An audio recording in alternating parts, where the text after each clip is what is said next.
எஃப்னாவின் பிரதான செய்திகள். முதலில் தலைப்புச் செய்திகள். அனுர அரசில் நியமனம் பெற்றவருக்கு ஓய்வு.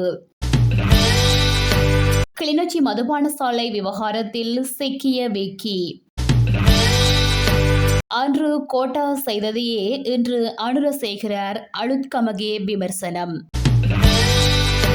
இன்று நள்ளிரவு முதல் எரிபொருள் விலையில் திருத்தம். ஜனாதிபதி தலைமையில் அமைச்சரவையின் முதல் கூட்டம் இன்று. டிசம்பர் மாதம் ஓய்வு பெறவிருந்த அமைச்சின் செயலாளர் நாளைய தினம் ஓய்வு பெற தீர்மானித்துள்ளதாக தகவல்கள் வெளியாகியுள்ளது. அவரது ஓய்வு தொடர்பான ஆவணங்கள் ஓய்வூதிய துறைக்கும் அனுப்பப்பட்டுள்ளன. இந்த ஆண்டு டிசம்பரில் ஓய்வு பெற இருந்த அவர் கடந்த வாரம் பொறுப்பேற்றுக் கொண்டதால் புதிய அரசாங்கத்தால் அமைச்சக செயலாளராக நியமிக்கப்பட்டார்.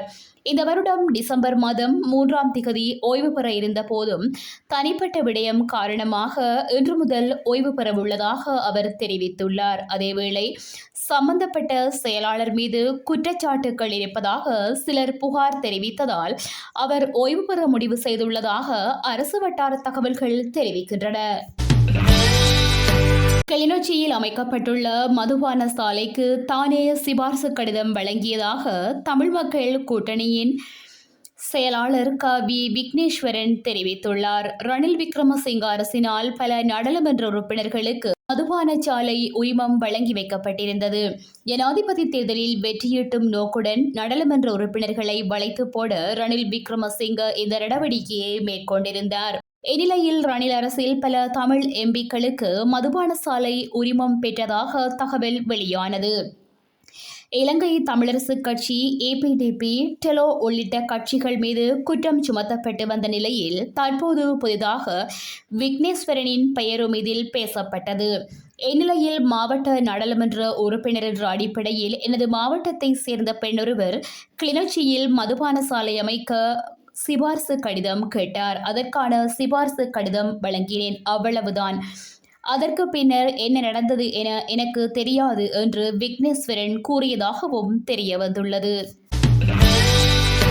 ஜனாதிபதி அனுரகுமார திசாநாயக்கவின் அண்மைக்கால தீர்மானங்கள் முன்னாள் ஜனாதிபதி கோட்டபாய ராஜபக்ஷ தனது தேர்தலுக்கு பின்னர் எடுத்த தீர்மானங்களை ஒத்தவை என முன்னாள் நாடாளுமன்ற உறுப்பினர் மஹிந்தானந்த அளுத்கமகே தெரிவித்துள்ளார். கோட்டபாய ராஜபக்ஷ ஜனாதிபதியாக தெரிவு செய்யப்பட்டவுடன் அவரும் ஜனாதிபதி அலுவலகத்திற்கு சொந்தமான 993 வாகனங்களை ஏனைய திணைக்களங்களுக்கு பகிர்ந்தளித்தார். அத்துடன் மதிய உணவு இடைவேளைக்கு ஒதுக்கப்பட்ட நேரத்தையும் குறைத்து பால், தேநீருக்கு பதிலாக சாதாரண தேநீர் வழங்கி ஜனாதிபதி மாளிகைக்கு பதிலாக சிறிய வீடொன்றில் தங்கியிருந்தார் என முன்னாள் எம்பி சுட்டிக்காட்டினர்.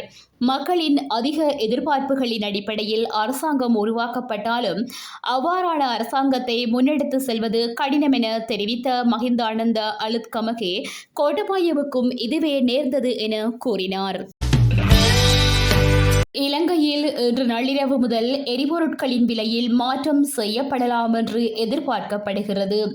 மாதாந்த எரிபொருள் விலை திருத்தத்திற்கமைய இந்த திருத்தம் மேற்கொள்ளப்படவுள்ளது. அதேவேளை பெரும்பாலும் எரிபொருளின் விலை குறைக்கப்படலாம் என எதிர்வு கூறப்பட்டுள்ளது. இதேவேளை இம்மாதத்திற்கான எரிபொருள் விலை திருத்தம் கடந்த மாதம் 31ஆம் திகதி மேற்கொள்ளப்பட்டிருந்தமை குறிப்பிடத்தக்கது. ஜனாதிபதி அன்று தலைமையிலான இடைக்கால அரசாங்கத்தின் அமைச்சரவையின் முதலாவது கூட்டம் இன்று இடம்பெறவுள்ளது.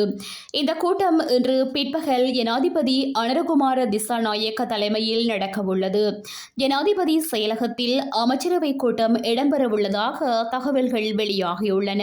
அதன்படி கூட்டத்தில் ஜனாதிபதி அனுரகுமார திசாநாயக்க, பிரதமர் ஹரணி அமரசூரிய மற்றும் அமைச்சர் விஜித கேரத் ஆகிய மூவரும் பங்கேற்க உள்ளனர். இத்துடன் செய்திகள் நிறைவடைகின்றன. மேலதிக செய்திகளை www.today.com என்ற இணையதளத்தில் பார்வையிடலாம்.